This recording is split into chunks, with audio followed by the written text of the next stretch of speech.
Denver Broncos Mile High View, no commercials, no bullshit. We're going to bring you a early Christmas edition of Mile High View, Raiders versus Broncos pregame. That way that the holidays, we can enjoy them. So we're doing this a little bit early. So Kolby, you sent me an article, and what were we discussing at the beginning of the season about player personnel? We got so much hate for it that we said that the player personnel here just wasn't as advertised, correct? Correct. So how did the NFL, when it came to Pro Bowl selections, how were the Broncos viewed? Pretty poorly. Now, let me ask you,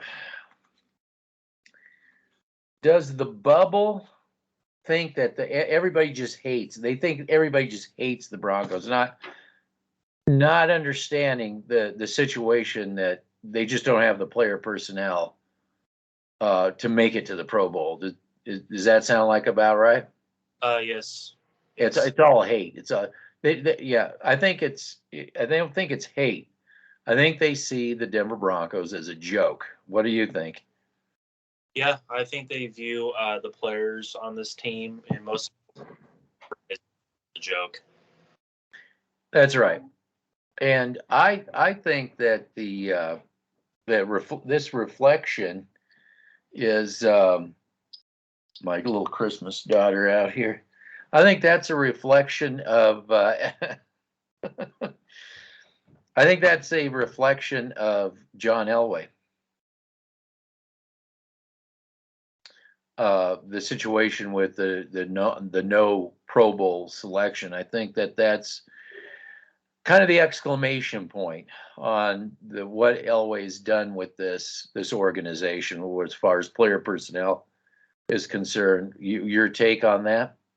Yes, I believe that ever since Pat Bowlen, God rest his soul, left the organization, I think John Elway has infected this organization by getting rid of good scouts, good player personnel directives, and also getting rid of coaches every single year that want to fit his agenda because he is so short-sighted in what he wants this team to be. And we saw that with the firing of Rich Scangarello and bringing in the 20-plus yards Mike McCoy, Kansas City Chiefs offense, and Pat Shurmur. Correct. And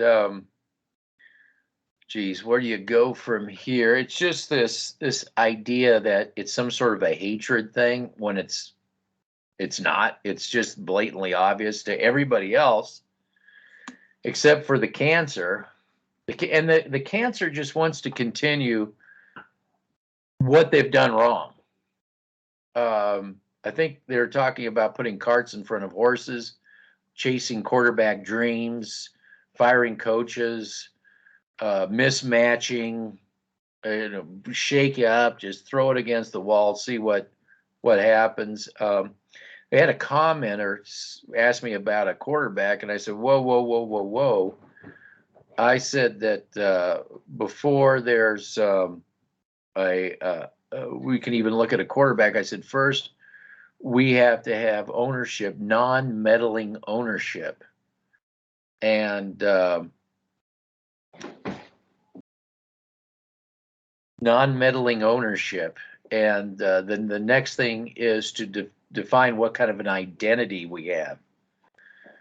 And after that, what systems are we going to run? And is that necessary? I don't know.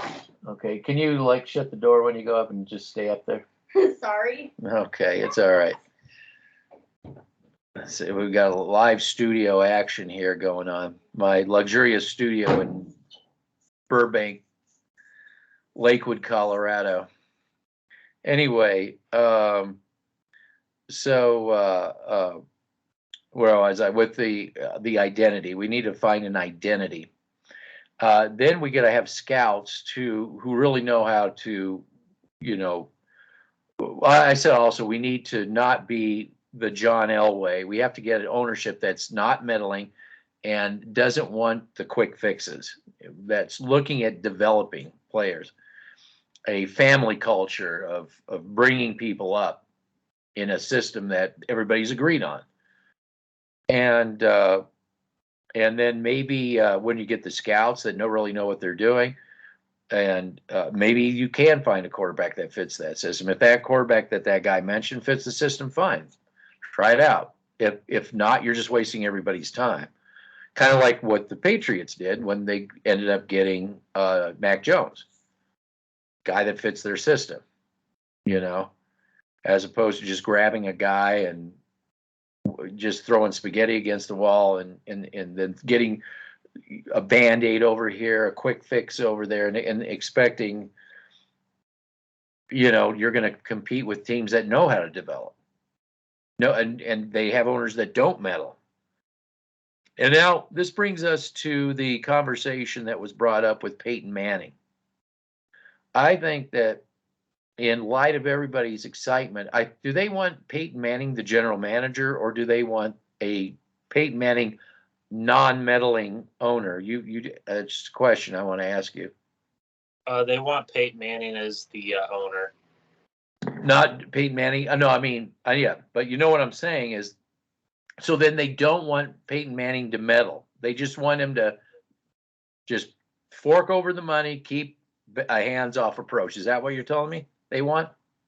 I would say yes and no to that question. It's very hard for me to say that because if he does, let's just hypothetically say that he does get ownership for the Denver Broncos, I think he will be the general manager just because of the multiple ownerships. And I think that's what STR is pushing towards.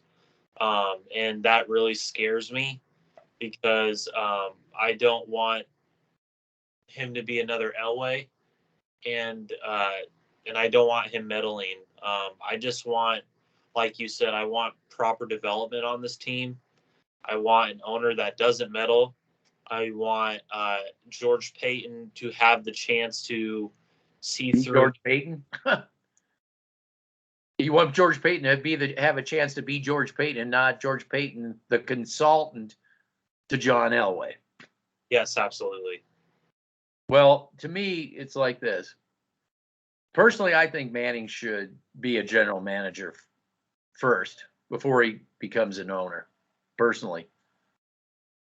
And put yourself out there in a position that you could be fired,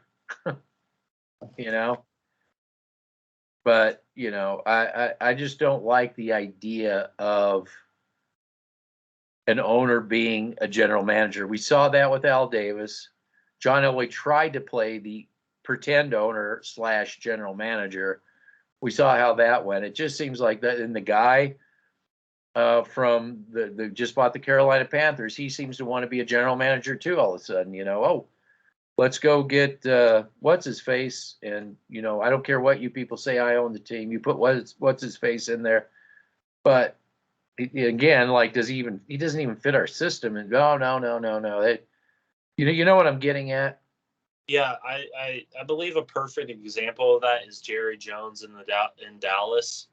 He's owner / GM, and I think every time you have something like that, it gets in the way of the longevity of your team, not on the field but internally. And we've seen it with the interviewee with Cody Rourke, spilling the beans on what it's like to play for this organization behind the scenes. Yeah, there's Jerry Jones players, and then there's the guys that the other people picked, right? Yeah, the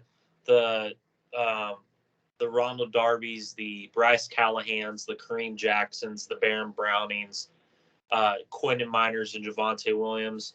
And then you have the John Elway players, which Justin Simmons didn't get to the Pro Bowl.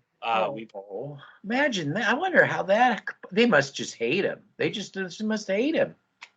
I think that that's a players and a fan pick. And I think that, everybody's seeing what Justin Simmons truly is, and he is a below average player at best.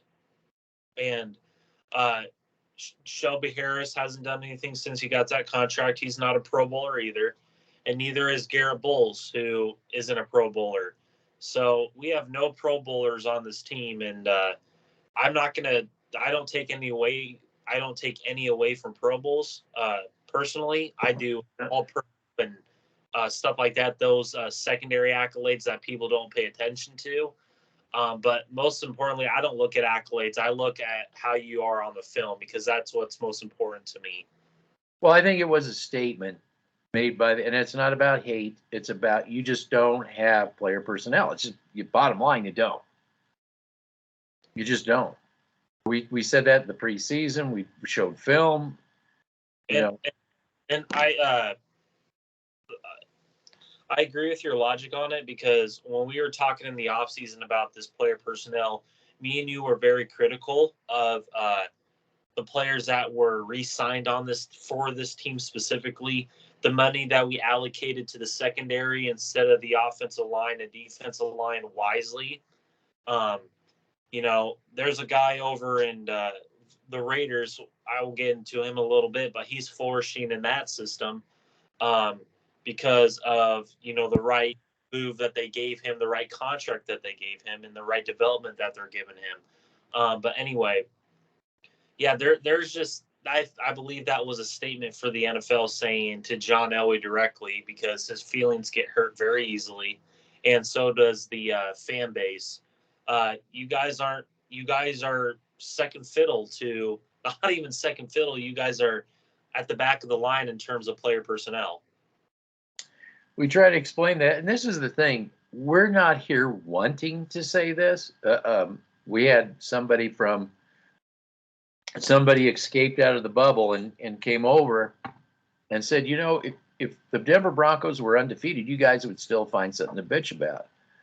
And I just said simply, that's you're talking about a complete alternate universe. There is no universe that you live in that the Broncos are going to be undefeated. If the Broncos were an undefeated team, we would be discussing how do we maintain that. And we'd be talking about a completely different, most of these players wouldn't even be on this team. It'd be completely different players, obviously. Go ahead. I think that when it comes to a comment like that, I think that they live in the fantasy of Madden 22 type statistics. They don't look at reality. They don't look at film. They don't break down player personnel. They don't break down the aspects of how an NFL team is run and how an organizational structure and culture has to take place for that to come to reality, like the Patriots back in the day, with the player personnel and the culture and the stability that they had in that organization. All they look at are Madden 22 type statistics, and they look at the false narratives that come out of certain platforms out there that they want to believe that you build a team from the outside in, and that's the wrong way of doing things. Well, you see how that worked out, right? You see how that worked out? Yes. So another question is, too, coming up, is firing coaches. Okay? Is everybody just really wanting to get rid of everybody? Do you want to really get rid of Munchak? Do you really want to get rid of the running backs coach? Do you really want to do that? When you get it, if George Payton is allowed to be George Payton, and maybe Mike Munchak can get the type of offensive lineman he's always wanted, because we don't have what he had in Tennessee or the Pittsburgh. That's obvious. And it also seems that we even draft any kind of lineman, it's just like, the cancer just really gets irritated with that. And that's the toxic fan base I'm talking about, because when it comes to certain aspects of an NFL team, me personally, and I don't know if you feel the same, I believe that an NFL team is built from the inside out. And I believe over the decades and generations that football's been played, I believe that's been proven time and time again. Saw it in the Super Bowl this past season with the Chiefs and the Buccaneers, the difference that Tom Brady had in the pocket and then Patrick Mahomes didn't, and the push up the middle that the Buccaneers had and the Chiefs didn't. So when it comes to things like that, that's a toxic fan base I'm talking about. And when it comes to Mike Munchak, I believe he has two players on this team that are his picks, and I believe that's Netane Mooney and Quentin Miners. That's it. So he's getting rid of these coaches. It all just escapes me all of a sudden. But we're talking about Peyton being the letting him do his job. It'd be nice to see Fangio go to defensive coordinator, but we know that's not going to happen. We know he's gone. So they're going to lose the defensive identity that they had. So also, I just think it's more important to get this ownership situation taken care of before any of the coaches are fired, because I think that when you start hiring anybody new, I think the owner should be involved in that. Go ahead.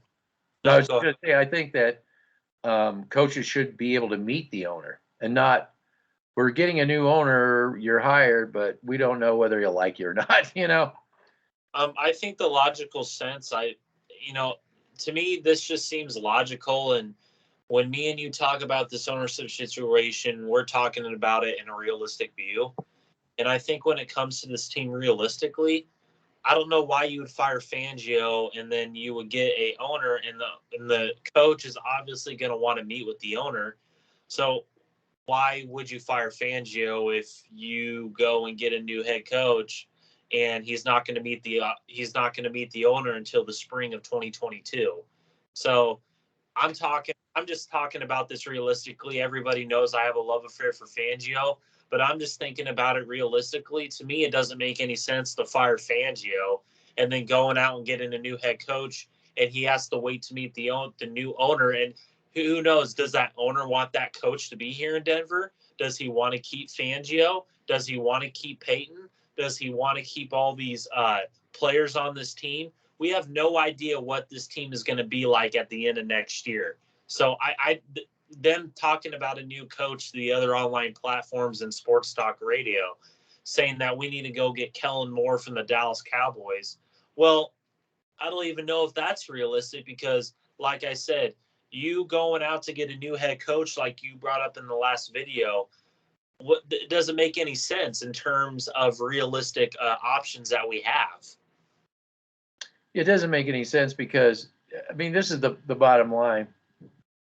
So I wonder if that's John Elway telegraphing more, more of the same. What is your analysis of more?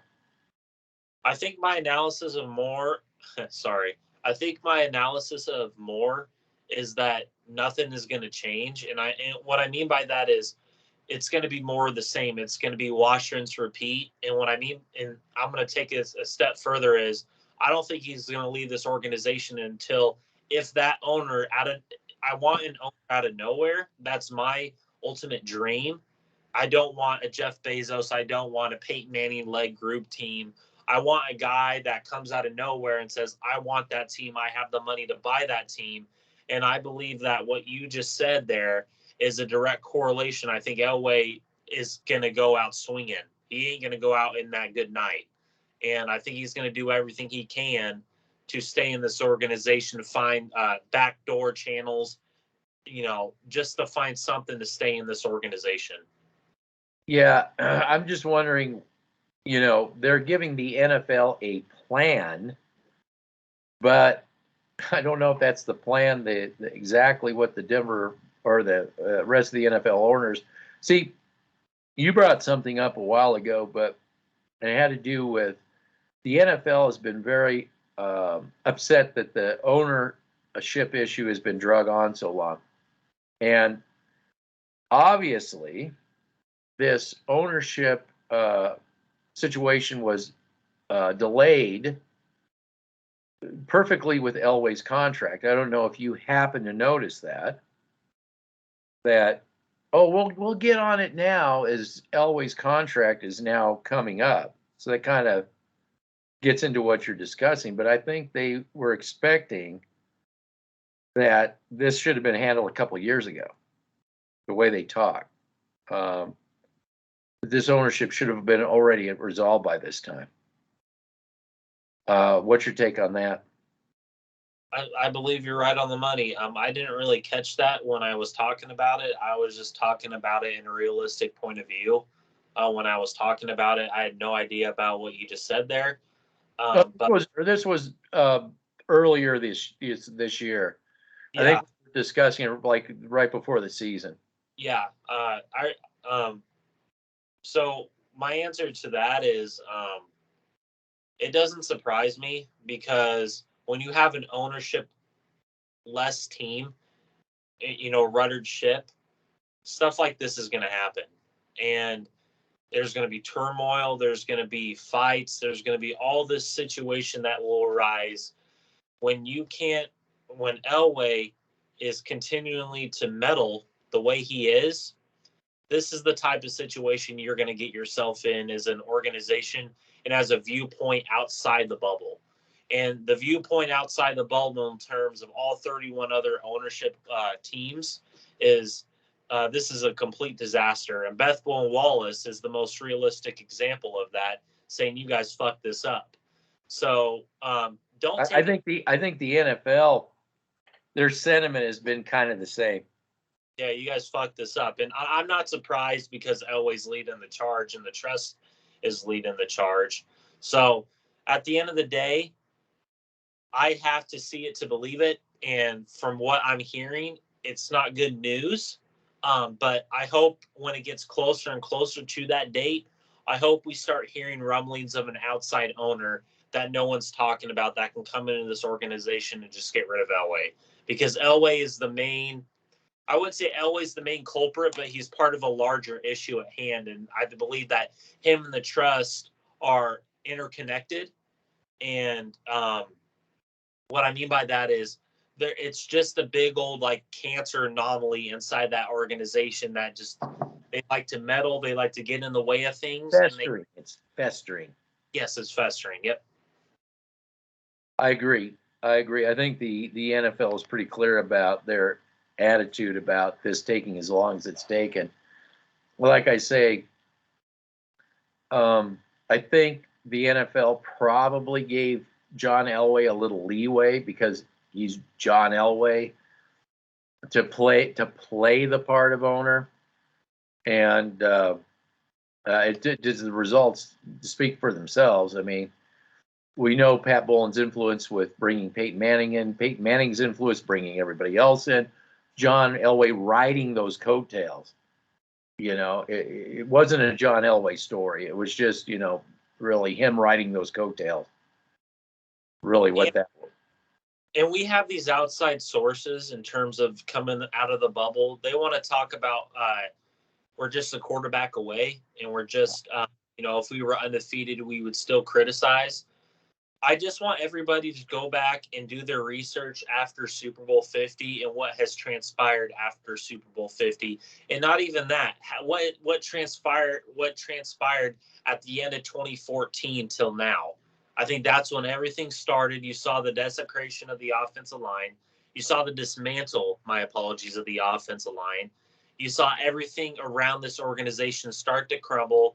It was a rudderless ship.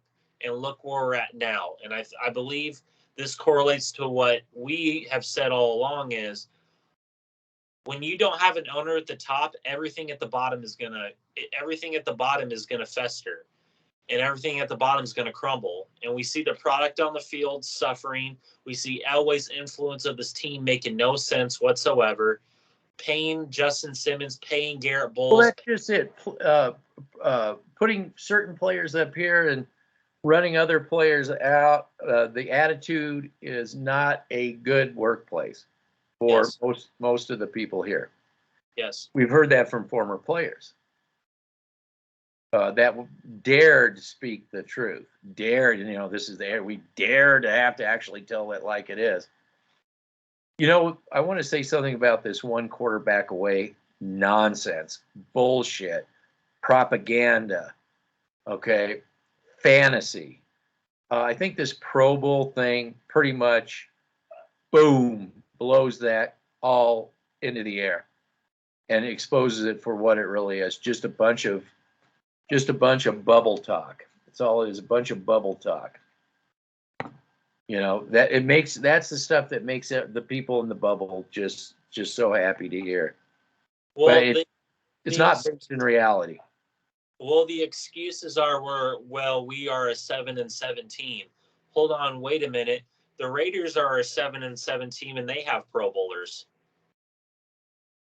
Okay, I mean, it doesn't make any sense for you to use that logic when we have 0 Pro Bowlers on this roster, ladies and gentlemen. We have 0. Okay, there's other 7-7 teams that have Pro Bowlers, and this is how players view us. This is how outside fans view us. This is how outside organizations view us, and ultimately, this is how the NFL views us now. We are a bottom 3 organization in the National Football League. That's how the Broncos are viewed. We had Tyler Columbus go on about again trying to just go on about Drew Lock about the NFL has spoken about Drew Lock and they hate him. They hate him. Everybody in the NFL hates him. I think what people like Columbus, the mouthpieces for Dove Valley, need to take is a good look in the mirror and look at yourself. And that I think that the NFL and everybody around the NFL looks at the Denver Broncos as probably more of the problem than all the quarterbacks they killed. What's your take on that? I agree. This quarterback away fantasy that has been instilled in this fan base and hasn't been instilled in this organization for quite some time over the past 6 to 7 years is getting really old, and it's the wash, rinse, repeat thing all over again. They talk about Drew Lock in a way that I've never seen a quarterback mistreated in my whole entire life watching the Denver Broncos. This man has been absolutely discredited, has been the coach that made him flourish in terms of Rich Scangarello. They pulled the plug out from under him. They didn't want to develop him. They didn't want to understand the development process that goes in terms of building around the quarterback. And what did they do? They went after Shurmur. Okay. And we've seen this play out time and time again. We see the utterless stick-to-itiveness of what doesn't work with Pat Shurmur. And we continue to see the ridiculous play calling when it comes to Shurmur and Elway. So when you put all of it together, Tyler Columbus, you're absolutely wrong. Your logic makes no sense. And how am I supposed to believe you when you spewed the same nonsense when Case Keenum was here? When you spewed the name's nonsense when Paxton Lynch and Trevor Siemian was here? I can't take anything away from you that is credible, and especially Dove Valley that's credible. How am I supposed to sit here and take the whole quarterback away fantasy and believe it with my own eyes? And I watched the video that you posted a few months back in terms of we're a graveyard full of quarterbacks where you turn the comments off. And the Broncos put out the ultimate blueprint on how to kill quarterbacks. Oh, they've out Cleveland when it comes to killing quarterbacks. And that I just wanted to mention that what they're going to do, that what if the cancer has its way, the one quarterback away cancer there, if they have their way, this is going to be a first. They're going to actually have 2 quarterbacks literally killed at the end of a season. They're going to send two quarterbacks, capable quarterbacks, packing. I mean, that's how cancerous this organization has become, and they can't figure out what.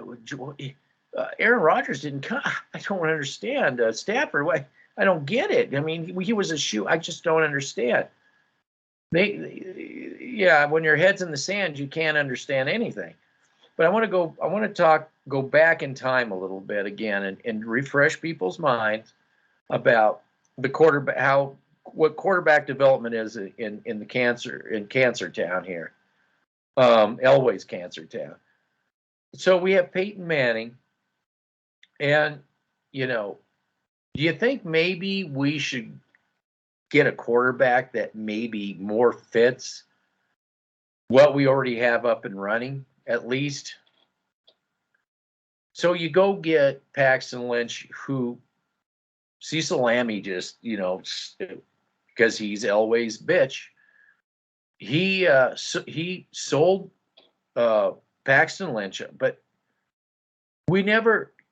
Paxton Lynch, he has his own problems, but Paxton Lynch in no way was a system quarterback for what they had. So I just never understood the pick personally.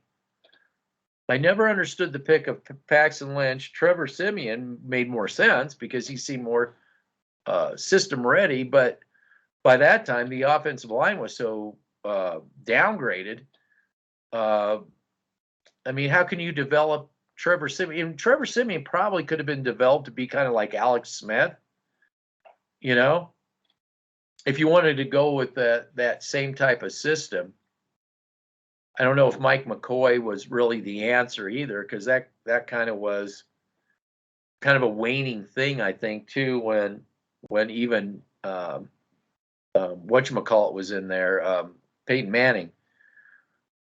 Okay, so you did that. Then you determined that, well, let's go get a retread. So kind of an up and coming guy was Case Keenum. Again, you didn't have you had a guy that fit a certain system, and you had a guy Musgrave, excuse me, who was the offensive coordinator that he got for the Raiders? Yeah, it was Bill Musgrave. What's that? It was Bill Musgrave. It was Musgrave. Okay, I'm sorry. So you have Bill Musgrave. I get him in Munchak. I don't know why it's sometimes mixed up, but you have Musgrave, a completely different, more of a pocket passing quarterback, which made sense for Trevor Siemian. But now you bring in a guy that's play action, West Coast. Then you bring a West Coast quarterback or a coach with Scandrell. Then you get rid of the West Coast guy for even more of for an actual retread, which was Flacco, who really needed offensive line support, which he got more of that in New York with the Jets. And his game, he was able to bring his game up.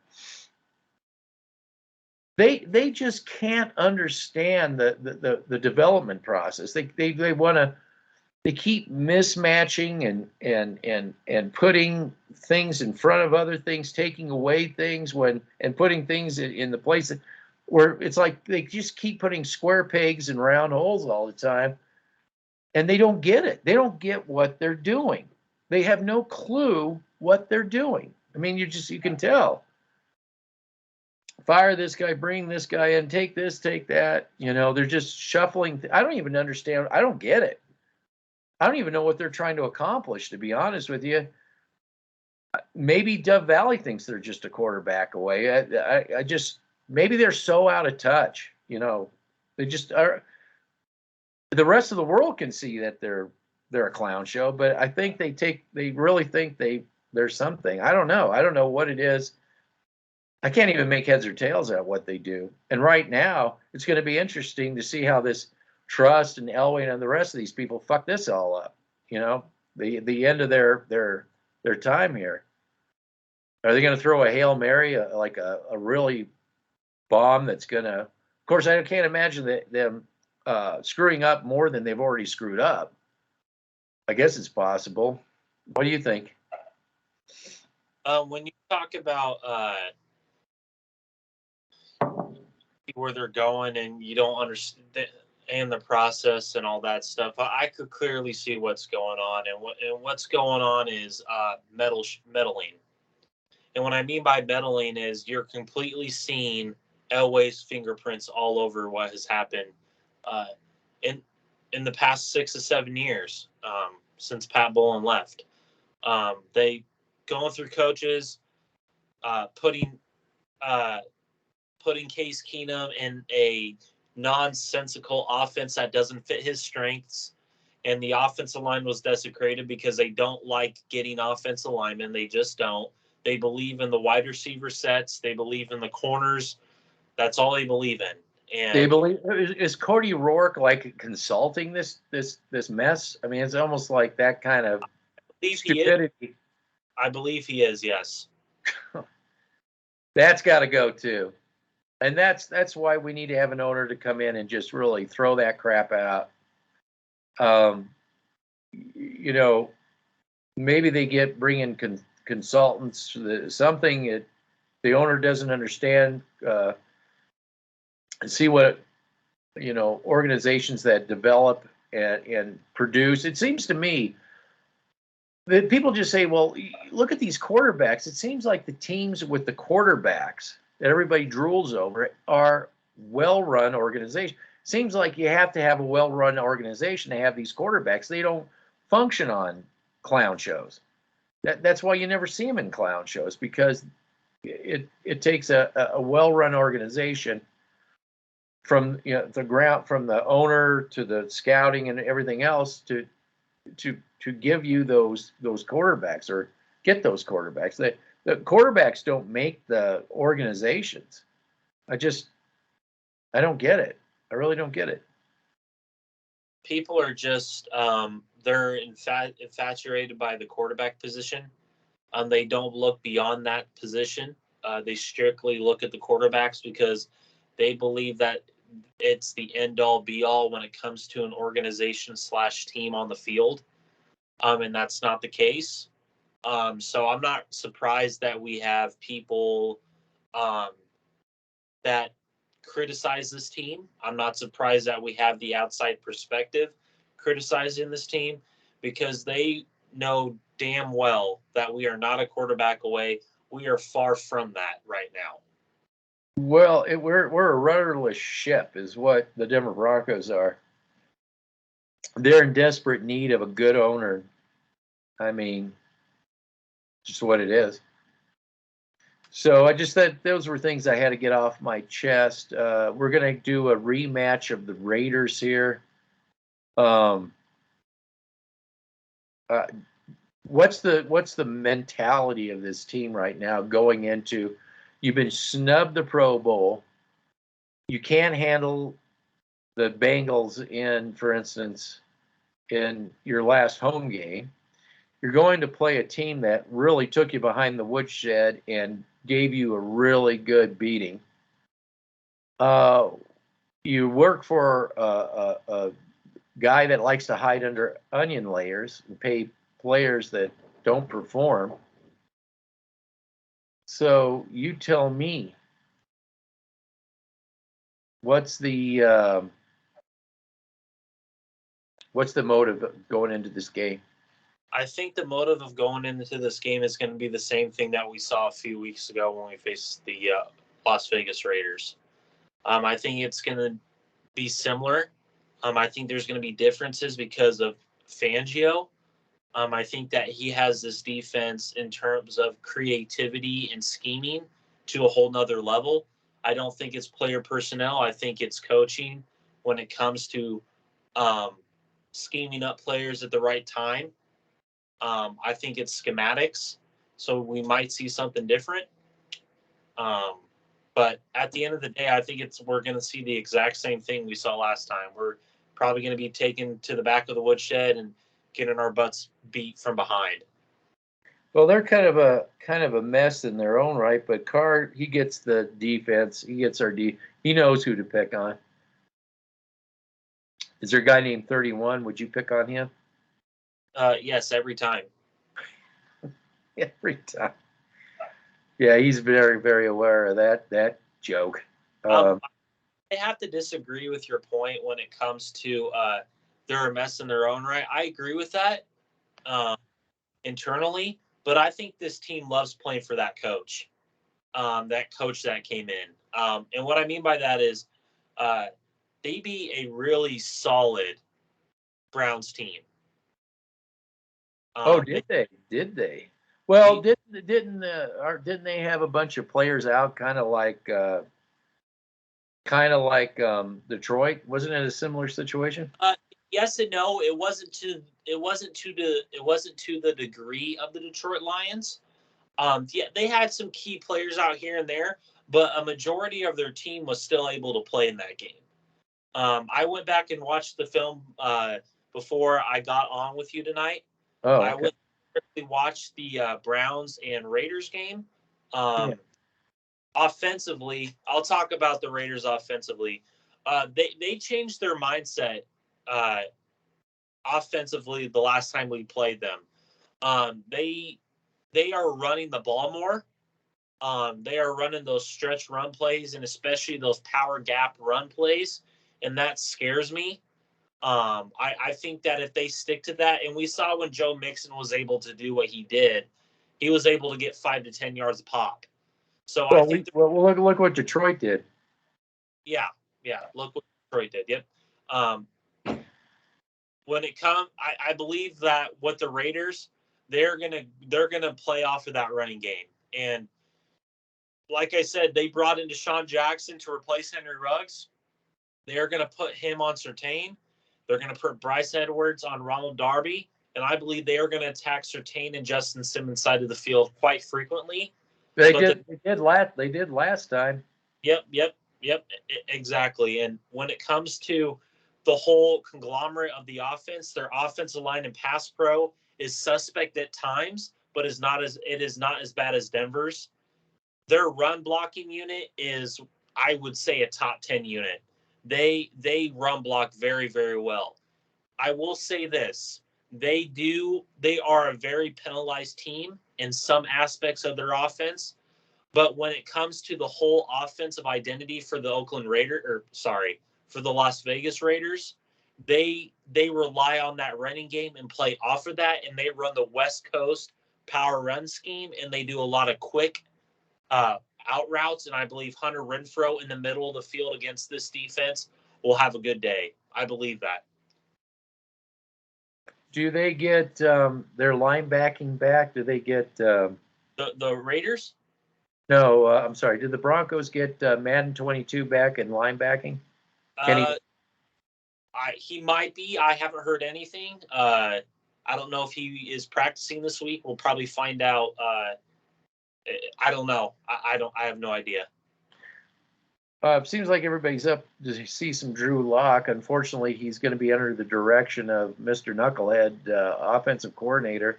What is the status of just for me? I'm sure everybody else knows but me because I've been so busy. What is the status of Teddy Bridgewater? I know he's not playing, but what's the status on him? He's doing okay. But he got he got a really bad concussion. Really bad concussion. Oh, okay, because they were worried about his neck. So does that seem okay? The neck. Yes and no. I think the neck. I think the neck.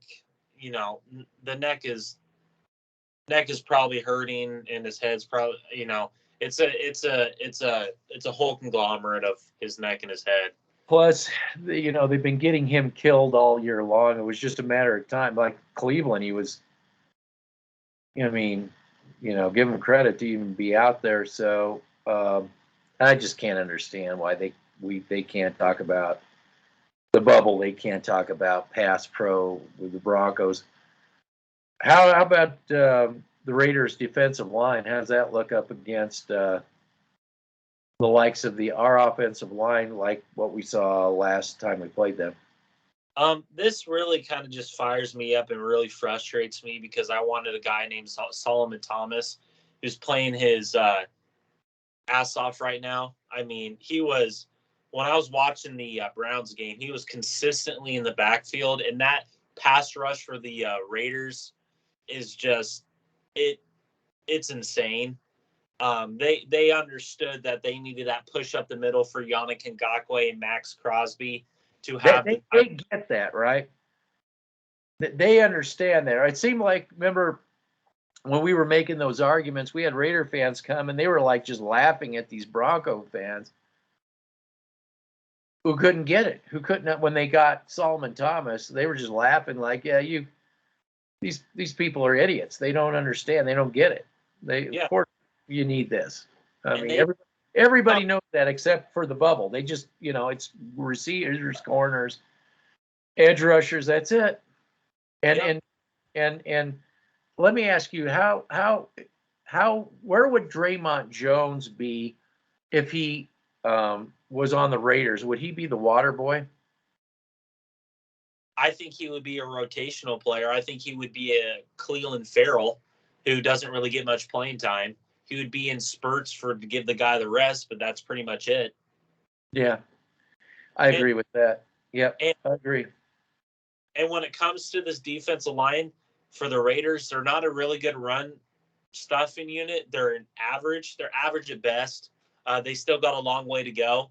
Their linebackers are suspect, but do I trust Sherman to do this? No.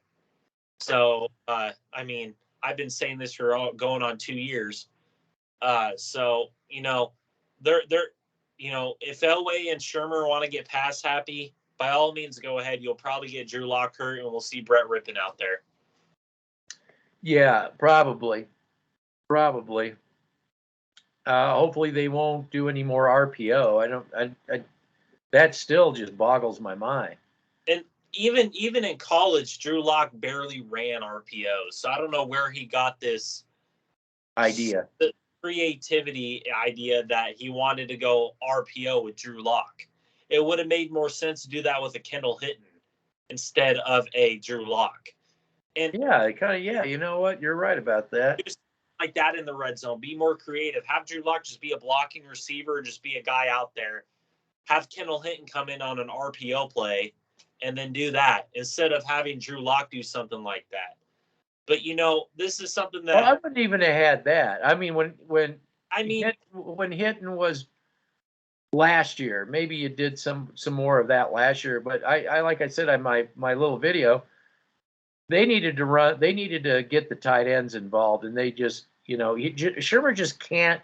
When you're successful with something that he doesn't do well or he doesn't scheme for, he just won't go there. So that's his MO.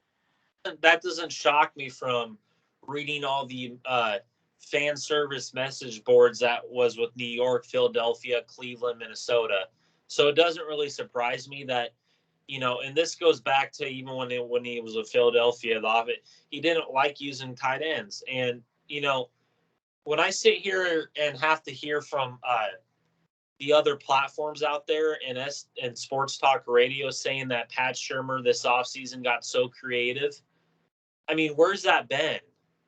Well, it was an RPO play. That's where that creativity. There was an RPO play that just didn't work at all, and it made no sense in the red zone. Okay. Well, you get what you pay for with those online platforms. You get your commercials and your just hot air and nonsense. So, well, and here's the thing about the Raiders specifically. They Gus Bradley is one of my favorite defensive coordinators out there. He believes in the push up the middle, but plays a lot of cover 4/cover 6, and they are very creative with their blitzes like Fangio is. They will bring Jonathan Abram down, who is an absolute. He is a taller version of Kareem Jackson, and he will come down and hit you. And they also brought in Morig from TCU, I believe, where he last played in college. He's been getting better in each and every week. He's getting a proper development, and they are very creative in their coverages. They will make Shurmur. They will probably bait Shurmur to go pass happy, and they will bait him like the Bengals did. Yeah, I think you're right. They need to run the ball quite a bit, and then they need to get rid of the ball quick. Yes, And that's absolutely. one thing Locke can do. If they let him do it.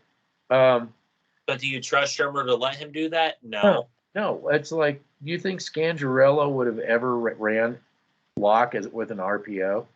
No. Makes no sense. It makes no sense. He would have So, probably you did run the ball, play action off of that, quick passes from there. And I've been through this time and time again. Drew Lock fit better in that system than he does with Shermer. And still to this day, bringing in Shermer just makes no sense to me. that's what I want to say. I would have rather saw, and this is my argument to Tyler Columbus, is I would have rather saw and took a chance with a development project like they promised with Locke and keeping Rich Scangarello and not take. I'd rather seen Locke than Shermer, I guess is what I'm trying to say. I much rather would have tried to develop both the West Coast system and Locke. I'd rather see that than they had brought in Shermer, I guess is what I'd say. I just never did agree with that move. Mm. So, what do you see for the game? How's this game going to go? You think Shermer's going to get baited? I think you're going to see what you saw last week with the Bengals. I think you're going to see an up and down game, but ultimately, I think the Raiders will pull ahead in the second half. I think it's going to be a feeling out process in the first half, and I believe in the second half, the Raiders are going to figure them out and just take them to the woodshed and just pound the ball right up the middle and play action off of that, quick passes and attack Simmons. I could see Simmons giving up a big touchdown play in this game or a big 40-plus yard play in this game. It just happens every week with him. So, what about Ruggs' replacement? What do you think about him? Deshaun Jackson. Yeah. He's an older version of Henry Ruggs. Deshaun Jackson isn't what he used to be, but he still has that top flight speed, and that's going to give Surtain and Simmons a lot of problems. Well, I would definitely go after Simmons because Simmons will give him so much space. It'll give him a lot of cushion. Yep, Cushion, absolutely. yeah. And then turn him around, get him turned around. Yep. I mean, that's what I would do. How about the Raiders running game? The Raiders running game it's been better since we last played them. It's gotten a whole lot better. And I'm not talking. They could use that in the red zone if they get close enough. They could use. Josh Jacobs he's just like Javonte Williams. Yeah, I loved Josh Jacobs coming out of Alabama. I loved him. I thought this guy would be a top 10 running back behind a good offensive line. And the Raiders' offensive line has gotten better each and every week in terms of run pro. And, they run a lot of screens with their running backs. So I could see that giving us problems as well. Screens seem to be, yeah. Although the new guys they brought in that nobody likes, they seem to be they're now getting better at snuffing out the screen. Browning and Young, yep. Yeah, and I think Weatherly, he snuffed one out.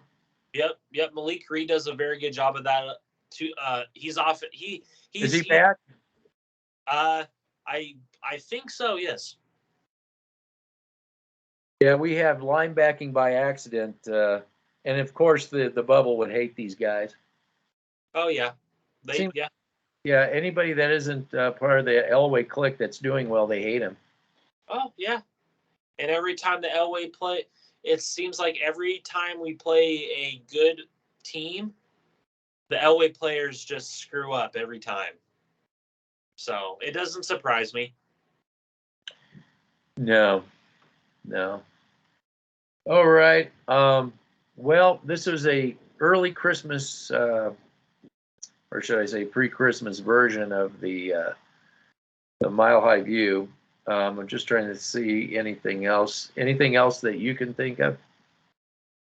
No, I just hope everybody has a safe Christmas and a happy Christmas, and enjoy time with your family, because we don't know with this clown world how much time we do have left. So Yeah, how much time they have left, we have left. Exactly. Got that right. Okay, well, I think that'll be a wrap for now. alrighty. For doing this on your watch. I'm sorry that we had to do it this way. Everybody gets to see my face made for radio. And that's what everybody looks forward to. Exactly. I mean, like I said, my uncle used to say, you know, when I was your age, right? When I was your age, I had the face I was born with, but now I got the face I deserve. So keep that. All right. All right. I'll see you. I think I'm going to hit the hay, obviously. All right. Get some sleep. Take care. Take care. You too. Bye. Bye-bye.